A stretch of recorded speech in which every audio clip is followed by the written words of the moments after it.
So this notion of sets versus bags, the duplicate question.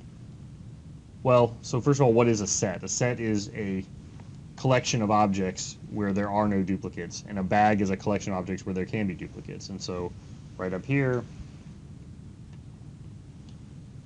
A is not repeated at all in a set, but it may be repeated in a bag, and whether that's legal or illegal is what gives you the semantics of a set versus bag. So you can define the relational algebra in terms of these two different semantics. You can define it in terms of set, or you can define it in terms of bag, and this notion of an extended relational algebra comes from the need to sort of work with bags, as well as other things like sorting, as I mentioned. Okay, and so the rule of thumb here, this is the last time I'm really going to mention this, the rule of thumb here is that every paper you read, if you end up reading some of the papers we talk about in this course or beyond, will, unless it's said explicitly, will assume set semantics. Okay, so be prepared for that. While every implementation, every commercial database will assume bag semantics, and we'll sort of see where that comes up in the language. Okay, so I just wanted to put that out there up front that we may play fast and loose with the difference between sets versus bags, but it can be important in practice. So one lifted set operation, you can define the union of two sets in the standard way. The union of two relations is natural, given that a relation is a set of tuples. And in relational algebra notation, I would write it like this, and I can also write it in SQL with the union keyword. And here's where set and bag will come up. If I want to, by unqualified, union does indeed remove duplicates, in which case the answer is of the union of this relation with A1B1 as a tuple and A2B1 and A1B1 and A3B4 is these three tuples. The duplicate of A1B1 didn't get passed through. To express this in bag semantics, to make sure we do include duplicates, you can say union all, and that would include all four tuples. Okay.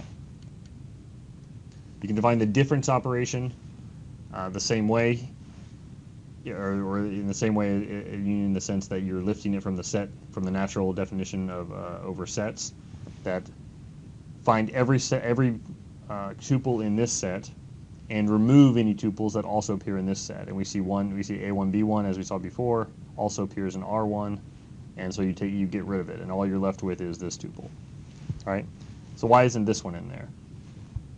Well, we don't. If A3B4 doesn't appear in R1, we know it's not in this set. All we want is everything that's in R1, removing things that also appear in R2. So what about intersection? That's another set operation that we could lift up.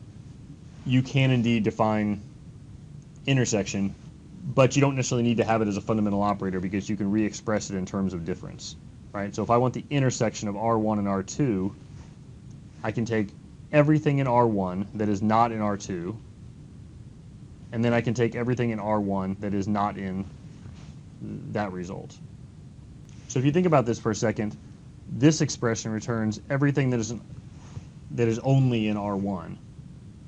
And then this expression overall removes everything that is only in R1, leaving things that are both in R1 and R2. And so that's what intersection is. Okay. And we'll touch on this later, but you can also express intersection in terms of join, which that operator we haven't defined yet. The selection operator is how we take tuples that satisfy a certain condition. And so we write it with sigma, and we put C to express the condition. This notation, honestly, we won't necessarily use too much throughout this course, but I think it's good to be familiar with it when it does come up. I'm more interested in recognizing the sort of English translation of these: select, union, join, and so on. The Greek notation is perhaps less important. Okay, so if we want to find where the salary is greater than 4,000 over an employee, or where the name is equal to Smith, that's an instance of a selection operator. And let's see, it says the condition C can involve equals, less than, greater than, equal to, and so on. But it can be more than this, right? It can be any sort of Boolean expression. And in fact, as we'll see in maybe a segment or two, it can be sort of any arbitrary function that returns a Boolean value. So it doesn't have to necessarily just be A less than B or A equals B. It could be some complicated function. Okay.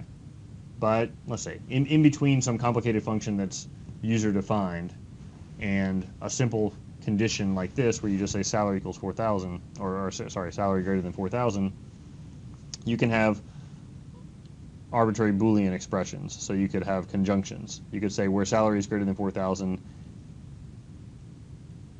and S name equals Smith. And of course you can say or, and you can say not. All of these are legal. Okay.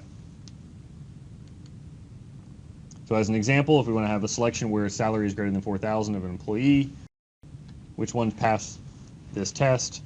Well, I've been saying 4,000 this whole time, and that's 40,000. Excuse me. These numbers looked high for a moment. So John has a salary less than 40,000, and so he can be removed from the set. And so the result of this expression is this table, right? We have tables in and tables out. The result of this expression is this table, same 3 columns, and only 2 tuples in it.